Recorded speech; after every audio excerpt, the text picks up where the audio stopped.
प्राचीन काल में एक शिकारी था। वह शिकार करने के लिए जंगल निकला। संयोगवश उसे कोई शिकार नहीं मिला और सूर्यास्त भी होने लगा और पास में एक जलाशय था। उसने जल पात्र में जल भरकर एक पेड़ पर चढ़ने लगा। संयोगवश उस दिन महाशिवरात्रि थी। उसने सोचा, मैं इस पेड़ पे बैठ जाऊं, कोई न कोई पशु अवश्य जल पीने के लिए आएगा, तब मैं उस पशु का शिकार कर लूँगा। शिकारी को नहीं पता था कि जिस पेड़ पर वह चढ़ रहा वह बेलपत्र का पेड़ है और उस पेड़ के नीचे शिवलिंग था जो सूखे बेलपत्तों से ढका था। जब शिकारी पेड़ पर चढ़ने लगा तो बेलपत्र की कुछ पत्तियां और कुछ जल शिवलिंग पर जा गिरा। इस तरह शिकारी की प्रथम प्रहर की पूजा पूर्ण हो गई। शिकारी देर तक बैठा रहा और द्वितीय प्रहर भी प्रारंभ हो गया। तभी वहां जलाशय के पास एक हिरनी आई और वो पानी पीने के लिए आगे बढ़ी। हिरनी को देखकर शिकारी ने धनुष पर अपना बाण साधा। बाण साधते ही पेड़ से कुछ बेलपत्र और पानी की कुछ बूंदें शिवलिंग पर जा गिरी। इस तरह शिकारी की दूसरे प्रहर की भी पूजा पूर्ण हो गई। हिरनी ने जब बेलपत्र गिरने की कुछ आवाज़ सुनी तो उसने सिर उठाकर ऊपर की ओर देखा तो वह शिकारी को देखकर डर गई और बोली, ये तुम क्या करने जा रहे हो? शिकारी ने कहा कि मैं तुम्हें मारकर अपने परिवार का पेट भरूंगा। तब हिरनी बोली कि तुम मुझे थोड़े समय के लिए छोड़ दो। मेरे 2 छोटे बच्चे हैं, मैं उनको अपने पति के पास सौंप कर आ जाऊं और तब तुम मुझे मार लेना।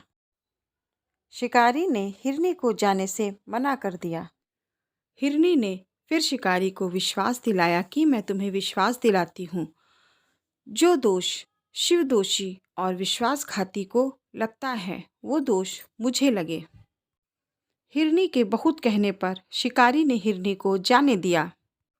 शिकारी हिरनी का इंतजार करने लगा। इतने में तीसरा प्रहर शुरू हो गया और थोड़ी ही देर में एक हिरन वहां हिरनी को ढूंढता हुआ आया और वह जलाशय से पानी पीने लगा। तब हिरन को देखकर शिकारी बहुत खुश हुआ। उसने धनुष पर अपना बाण साधा।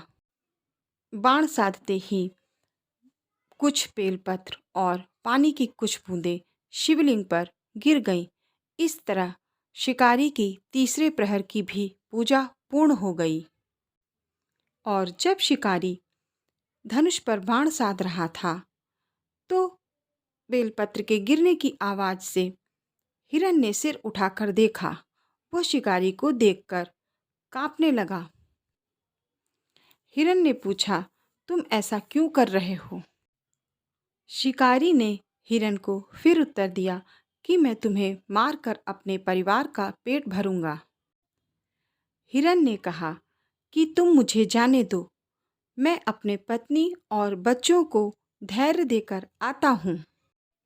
शिकारी ने हिरन को जाने दिया और शिकारी वहां पर बैठकर हिरन के वापस आने का इंतजार करने लगा। जब हिरन और हिरनी इकट्ठा हुए तो दोनों ने आपस में अपना वृतांत कह सुनाया।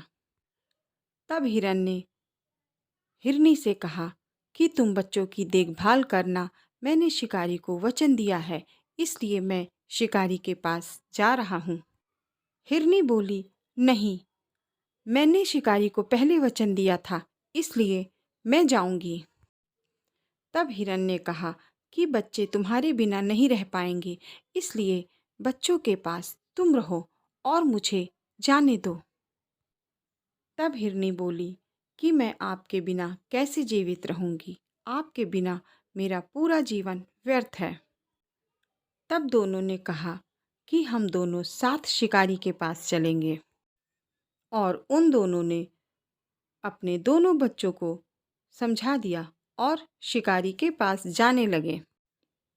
दोनों बच्चे जब अकेले रह गए तो वो सोचने लगे कि हम माता पिता के बिना कैसे रहेंगे।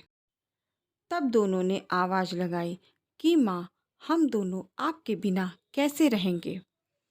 हम भी आपके साथ शिकारी के पास चलेंगे। वे सभी शिकारी के पास गए। शिकारी ने सभी को आता हुआ देख बहुत ही खुश हुआ कि आज मेरे पूरे परिवार का पेट भर जाएगा। शिकारी ने फिर से धनुष पर बाण साधा। ऐसा करने से फिर से कुछ बेलपत्र और जल की बूंदें शिवलिंग पर गिरी। इस तरह उसकी चौथे प्रहर की भी पूजा पूर्ण हो गई। तब हिरण ने कहा, हम सभी आ गए हैं, तुम हमें मारकर अपने परिवार का पेट भर लेना। तब शिकारी को शिव की कृपा से थोड़ा ज्ञान आया। तब शिकारी ने सोचा, ये पशु होकर मेरे ऊपर परोपकार कर रहे हैं और मैं मनुष्य होकर इन्हें मारने जा रहा हूँ।